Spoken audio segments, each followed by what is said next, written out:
I think we should do what all British soldiers do whenever they pause for a moment. Brew up. So this is my, and everyone should have one really, this is my Luftwaffe flight engineer box. Of course it is.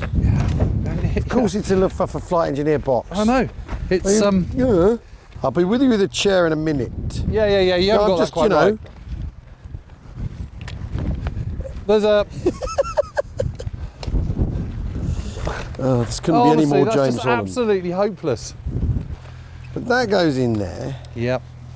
and that goes in there. The key to it Is is... to not do it when you're being filmed, to make Okay, it so you look have to like do a that first, complete that's it. putt. There you go, look at that. You pull that up. Bob's your uncle. And this was used in the war by Captain Norman Field. There we go.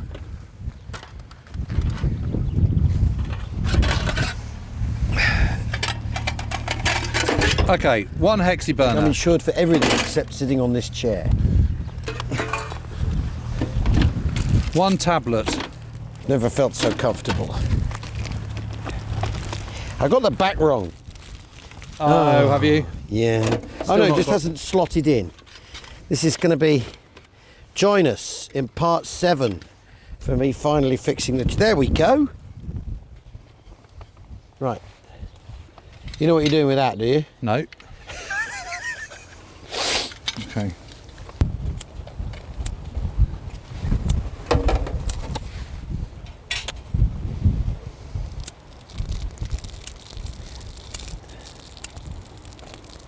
Yes, this is basic fieldcraft, live on the land soldiering that you're seeing here, ladies and gentlemen. James, of course, has written extensively about this sort of stuff, endless volumes. And here he is putting some of his theories into practice.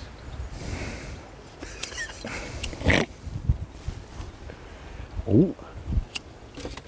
That's a good idea. That's already better. Is it better enough?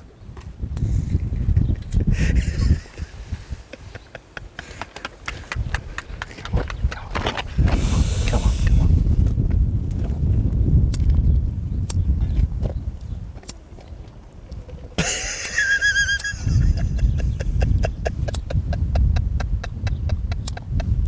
Highly impressive, some of this fieldcraft. I know, we've spilt our remaining water. Oh. All right, listen, I'm going to put a jet boil on and get you some hot water. This is very much standard issue milk for soldiers. Back in the war, it's absolutely delicious and full of sugary goodness. So what's a soldier got on him? In his 24-hour compo ration pack. Yeah. He's Well, got, he's got K rations, isn't he? That's what they call Yeah. them, isn't it? And that's a meal, I think, isn't it? yeah. 24 packers, you would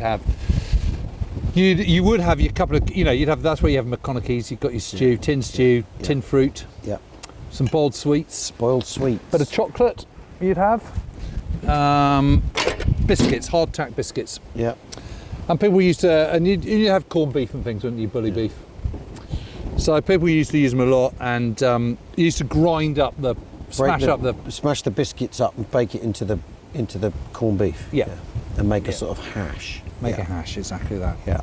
I remember an old guy, a 9-para guy, telling me how much he liked the American bacon. Really? All the bacon was best, mate. Boy, you'd open a tin and you'd pour the fat out. Oh, I'd pour it on everything else. Fantastic. Hold on, I've got to do something for you. How's my chair faring? That's it. That's starting to, you can see at the bottom that's starting to happen. Good. Well, it's not taking that long to brew up, is it? No, I mean, but what will happen inevitably is the minute we're ready to drink our cup of tea, prepare to move. Oh, sir! Oh, come on, Oh, sir. come We have to on, chuck sir, it I've in only the just hedge. brewed up. Chuck it in the hedge and off we go. Yeah. Prepare to move. Yeah. But it's amazing how much people brewed up. I mean, and of course it's not about the tea, is it? It's something to do. It's a morale thing, isn't it? It's a moment of comfort, a moment to yourself. Yes. Um, It's something because soldiering's quite boring a lot of the time. Yeah. Hurry up, awful lot of hurry up and wait. Hurry up and wait, and just. And It's the looking thing very to good. remember is you're outdoors all the time. I know, and this is So- something warm, isn't it? It's not very warm, and you imagine if you've slept overnight where it's properly cold, your limbs are stiff in the morning with the cold. Yeah. Your body's heavy with the cold and all that, and you need to warm yourself up, and you can completely see where this.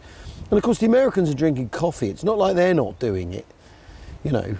Yeah, the Mickey taking comes just because it's tea rather than Yeah, coffee. and coffee. Yeah, yeah, Yeah. So Americans got instant coffee by this point. yeah. They must do. I think that needs to go a little bit more. Yeah, it's not got far to go. No. Yeah, you think, I mean, it's interesting, isn't it, that 6th Airborne have basically all those different things to do. Their drops go wrong, and they do them anyway. Yeah. And then when it comes to the infantry part of their battle, which is basically holding the Breville Ridge, they start doing that undermanned, underpowered, because Yep. people have been dispersed, and also, you know, the Canadians have lost a whole load of people. Yep. 1st Canadian Parachute Battalion lost a whole load of people in the flooded bit. Yep. But they pull off their, you know, basically their kind of sappering and assault tasks. Yeah. Even though, because the thing about Pegasus Bridge is that's the bit that goes right, and Horsa Bridge, they're the bits that go right. Yeah. Everything else kind of on paper goes wrong, but they pull the rest of it off. But whichever way you look at it, the 6th Airborne drop is a real success here in Normandy. Yeah, well, that's in spite of Okay, itself. In spite of itself. In spite of itself, yeah, but isn't that what they're trained for? I mean, Yeah. Yes, but That's that's a also little the thing. That's also the thing that then beguiles airborne planners into thinking this. You know, we can make the airborne thing work, even though the key thing is they are relieved. You know, not in terms of Pegasus Bridge is relieved that night. That does happen, but they're relieved by Special Service Brigade. Yeah. You know, Highland Division. They show up within 24, 48 hours. Yeah. So they're relieved in that regard, and that's the sort of, and then go on to fight very well with great vim and great application. So that kind of then gets interpreted into we can do anything we want with airborne soldiers. Yeah, I guess so. I think it really does. But I think you're probably right. But I think what is amazing about D-Day is just. Oh, I love it. You know, Horse Bridge and Pegasus Bridge, tick, secured. Yeah. Okay, job done. Merville Battery Neutralised. reduced, Yeah. done. Get onto Breville Ridge, yes. Yeah. Destroy all the bridges they need to destroy across the River Dee. Yeah. Every single one. There's absolutely nothing not to like about this. Yeah. The results of this. Yeah. And you know, so drop zone K, a lot of them land on drop zone Ed, but you know, ultimately, if you achieve what you need to achieve, Yeah. who cares? Yeah. Yes, but that's I think the sort of in a strange way then becomes a sort of. Do you think though that it would have been better if they just dropped the whole lot on N? I think you Because then you've got everyone there, and even Well- if some people are thinking, then you can just go, okay, right, you need to come with me. Yeah, Because I actually, at think least you know where you are. I think its cohesion is really, really important in a 'Cause- situation where you're open to the problems of non-cohesion. You know, you'd land in the middle of the night behind enemy lines. The more the If you know surely where the you more all are. the more the merrier. And the point is the reason why the American Airbornes, which we'll look at when we go over there, why they struggle, is because they don't know where they've been dropped. No. But if you're all on drop zone N, Yeah. you know where you are, Yeah. which then means you can tab along the roads. They're all Yeah. fit enough. They can do 4 miles, 6 miles in Yeah. a couple of hours. Yeah. Yeah. Enemy notwithstanding. Yeah. I mean, it is amazing up here though, and that they then because the glamour bits, the bit that people remember about the airborne is day one, is D-Day, Yeah. and then their sort of their fight up on the Breville Ridge, as we've said, for the rest of the Normandy campaign, Yeah. kind of goes into the background, and they have a terrible time. Okay, so in a very real way, the jet are- boil is kind of rather like the flimsy can full of sand Yes. and petrol. The jet boil is an indication that we are on a schedule.